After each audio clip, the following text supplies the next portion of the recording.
se amplía la investigación sobre la pareja de Isabel Díaz Ayuso. La jueza que está investigando a González Amador ha abierto ahora una pieza separada para esclarecer si pudo cometer delitos de administración desleal y de corrupción en sus negocios al usar una empresa pantalla para ocultar pagos del Grupo Quirón. Bueno, Jordi Nieva, es una jueza que se enmienda a sí misma porque ya había rechazado esta opción y ahora se presentó un recurso por parte de Más Madrid y del Partido Socialista y ahora sí que lo acepta. Bueno, siempre es de sabio rectificar, ¿no? Es decir, el hecho de que antes tomara una decisión no la vincula para que ahora tome una decisión diferente. Es decir, durante la instrucción, durante la investigación de un caso, no hay lo que llamamos técnicamente cosa juzgada. Es decir, una resolución definitiva que ya no se pueda modificar. Eso es la cosa juzgada. Con lo cual, pues si ha tenido acceso a nuevos indicios del caso, pues bueno, pues puede volver atrás, puede ir adelante, puede descartar lo que hizo. Bueno, exactamente igual que cualquier otro instructor, ¿no? Y esa es la razón también por la que es tan difícil establecer, y lo digo por la querella de Begoña Gómez, ¿no? Es tan difícil establecer si el juez está haciendo más de lo que debe o está haciendo lo que debe o está haciendo menos de lo que debe. Ese es un tema muy complicado desde el punto de vista científico, ¿no? De ver cuáles son los límites que tiene un juez para decir, vale, imputo a alguien o no imputo a alguien. Y el problema es que de esa elasticidad, de ese carácter tan laxo de cuándo se puede hacer una instrucción o cuándo no, se está aprovechando en el fondo la política, porque claro, eso da elementos, ¿no? Pues para lanzarse piedras entre los partidos políticos y hacerse pues la guerra a través de autos judiciales, ¿no? Y eso es algo pues que no debería ocurrir y además no ocurriría si en España el juez de instrucción no tuviera los poderes de oficio tan fuertes que tiene y que son insólitos en cualquier otro estado, cuidado, ¿eh? Es decir, son poderes completamente inquisitivos y que de alguna forma pues nos hacen estar pendientes del criterio de una sola persona, por mucho que sea el juez, es una sola persona, sobre el avance del asunto, ¿no? Y eso es algo que hace mucho tiempo que buena parte de la doctrina científica estamos diciendo que habría que revisar, pero claro, mientras esto siga siendo una herramienta que sirva para la política, va a ser difícil que eso se revise, por desgracia. En este caso se le abre un frente en esa investigación por administración desleal y corrupción en los negocios. ¿A qué pena se enfrentaría, Jordi? No son penas tan espectaculares, ni mucho menos como las que se puede imaginar a la gente, ¿no? De 10 años, 5... Bueno, en este caso la pena exacta tendría que mirarla ahora, no me las sé de memoria, todas las del Código Penal, pero no son penas altísimas, ni muchísimo menos, ¿no? Igual que tampoco lo eran las penas por tráfico de influencias. Estamos hablando de unos 2 años de prisión, es decir, es posible que ni siquiera ingresaran en prisión las personas implicadas, ¿no? Es decir, con esto quiero decir que después de todo el ruido que hacen todos estos casos y de toda la indignación que nos provocan, al final la respuesta penal que tienen estos casos en términos de castigo no es ni muchísimo menos el que la sociedad imagina.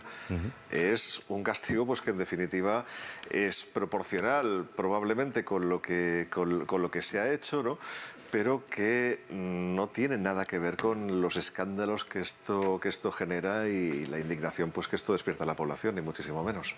Publica esta emisora de radio, el novio de Díaz Ayuso intentó desgravar gastos de un viaje de vacaciones que compartió con la presidenta madrileña. Trasladó a Hacienda para su deducción fiscal el coste del alquiler de 2 vehículos en Zagreb, en Creta, en agosto de 2021. También lo intentó con el famoso saxofón, el hilo dental, desodorante. Eso, Carlos, no puede ser, ¿no? Pues no, evidentemente, perdón, es una irregularidad. Tú no puedes incluir gastos deducibles que no se corresponden con los ingresos, con la actividad que tienes.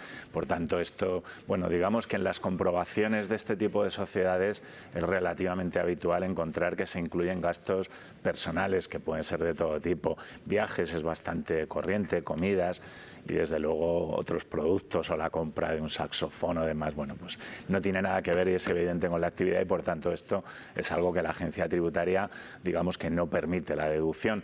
Sí hay que decir que en este caso, este tipo de gastos que la agencia tributaria no admitió no forman parte o no conforman lo que es los delitos fiscales por los que denunció la agencia tributaria, porque considera que aquí no existe ese dolo que sí lo hay en las facturas falsas y se demuestra finalmente, ¿no? O sea que hay que decir que esto lo que tiene como consecuencia es un acta de la agencia tributaria por infracciones tributarias, que en este caso pueden ser graves y que tienen una sanción, pero no están computándose a efectos de los delitos que denunció la agencia tributaria. O sea, que cuando uno lo intenta y le dice a la agencia tributaria, hombre, esto no, eso también es una sanción. Sí, eso es una infracción tributaria, es un fraude fiscal. Paralela. Y si supera los 3.000 euros, que es previsible en función de tanto gasto, es una infracción grave, con una sanción que puede llegar al 100% de la cuota defraudada, claro. Estos días la cadena SER decía que se habían reunido Hacienda hasta en 17 ocasiones con el novio de Isabel Díaz Ayuso. Cuando Hacienda mantiene ese tipo de reuniones con una persona a la que ya supuestamente le ha pillado intentando colar facturas que no debe, ¿de qué se habla, Carlos? Bueno, hay que tener en cuenta que son muchas diligencias las que se hacen, las que se producen en este tipo de inspecciones. Cuando la agencia tributaria se encuentra con presumiblemente facturas falsas, digamos que ya tiene que hacer una serie de gestiones que no son las habituales de comprobación para deducir o para eliminar unos gastos deducibles, ¿no? En este caso tiene que requerir a las personas que estaban emitiendo estas facturas, tiene que hacer comprobaciones y es lógico que en un procedimiento que dura casi 1 año y medio pues haya una serie de personaciones de la persona del contribuyente o del asesor fiscal. Sobre esto hay que decir que es habitual, que el procedimiento que se ha seguido frente a lo que en un primer momento pues algunas personas, como fue la presidenta de la comunidad, hablaba de persecución de la agencia tributaria, es una inspección, digamos, rutinaria en la que se descubren unas facturas falsas, que esto ya no es tan habitual como el hecho de los gastos personales y en este caso bueno, pues se dedujo que había que pasarlo a la Fiscalía, denunciar a la Fiscalía, que es lo que debe hacer la agencia tributaria en estos casos. Y cuando hablamos de reuniones son, yo qué sé, ir a Hacienda a llevar unos papeles, o son reuniones en las que hay un contacto más íntimo. No, lo normal es que sea para hacer determinadas que te han ido pidiendo documentación y vas ahí. Documental, de pedir algunas explicaciones sobre determinadas situaciones, esto es lo habitual. Pasa facturas que no debe pasar e incluso facturas falsas que él supuestamente fabricaría para reducir el beneficio de su empresa y sobre ese beneficio pagar impuestos. Es decir, el objetivo era aminorar el beneficio de su empresa para pagar mucho menos al erario público. Sin duda, y de hecho uno de los factores que pudo conllevar el que entrara en inspección esta sociedad fue ese cambio, ese salto en cuanto a la cifra de negocios, a la facturación y sin embargo una casi caída del pago del impuesto, ¿no? Que esto es algo que evidentemente a la agencia tributaria pues le puede llamar la atención, ¿no? Hay que tener en cuenta que en relación con esta pieza separada que se ha abierto ahora, es la propia inspección de la agencia tributaria la que no admite ese pacto que hay entre la sociedad principal, digamos, de Maxwell, de esta persona, y esta otra sociedad que para la agencia tributaria no tiene ninguna actividad, es instrumental y de hecho lo que hace es deshacer, digamos, esa operación de cesión del negocio con Quirón a esta sociedad. A partir de ahí es, bueno, a partir del cual pues esta denuncia o esta ampliación de la denuncia que se efectúa y que ha sido acogida por la jueza de instrucción en cuanto a 2 posibles delitos más, ¿no? Ciudadano particular ve troceada y convenientemente publicada su declaración de Hacienda con escarnio, algo que es completamente ilegal, por ser el novio de una adversaria política. Esto es un Estado policial. La definición clásica de un Estado policial es un gobierno que ejerce un control excesivo y autoritario sobre la sociedad. Los derechos y libertades civiles están restringidos y las autoridades tienen capacidad de vigilar, reprimir y castigar a la población. Yo estoy haciendo. No, me imagino que se referirá por el conocimiento que los medios de comunicación tienen de acceso a las diferentes investigaciones, imagino, que se están desarrollando y, por tanto, yo creo que lo que ha dicho es mucho más grave. Yo creo que lo que la presidenta de la Comunidad de Madrid está intentando dar a entender es que justamente cuando los tribunales se pronuncian sobre cuestiones que a su criterio no le gustan y directamente no solo las descalifica, sino que hace adjetivos del tipo que usted acaba de comentar.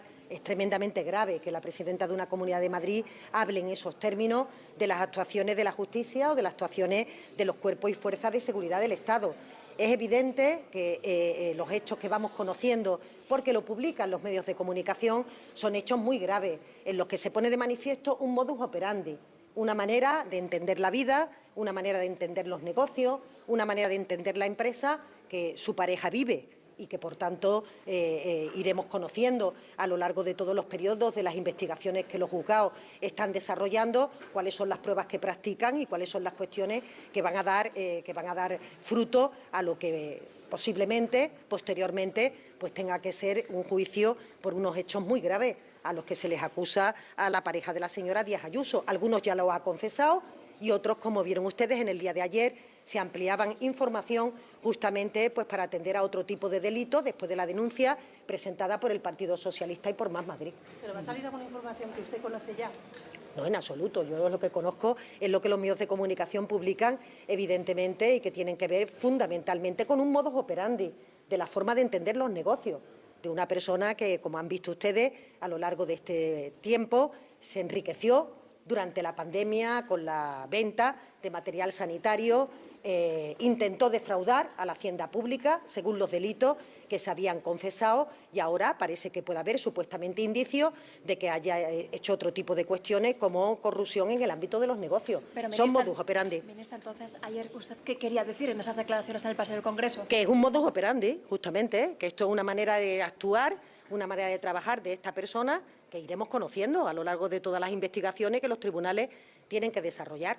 Y lo que me parece absolutamente, como diría, injustificable son unas declaraciones en las que se hable de Estado policial, de una democracia plena como es España, en la que resulta que cuando hay autos y resoluciones... Para gastársela él.